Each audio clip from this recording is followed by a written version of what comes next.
80 лет дорожному хозяйству республики. Эта дата совпала с профессиональным праздником работников отрасли. Традиционно его отмечают в третье воскресенье октября. В зале Остинского театра сегодня собрались все, кто причастен к строительству дорог в Осетии. С праздником собравшихся поздравил глава республики Вячеслав Битаров.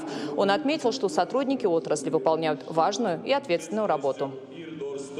От эффективной работы дорожной отрасли республики зависит очень многое, потому что это основа стабильного функционирования жизнедеятельности любого населенного пункта, любого региона. Это инвестиционная привлекательность, это и безопасность дорожного движения, потому что это жизни наших граждан.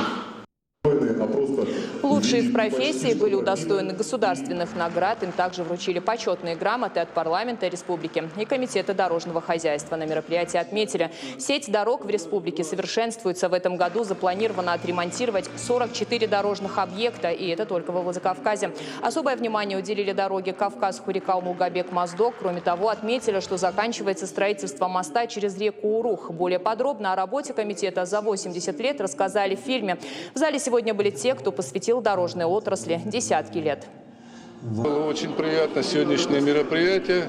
Присутствовать мне много здесь старших наших товарищей. Не отметили их, встретили их здесь. В истории много таких мероприятий. Даже в Германии такое. Все начинается с дорог. Понимаете, как если дорога в Осетию хорошая, красивая, то и в Осетии все нормально.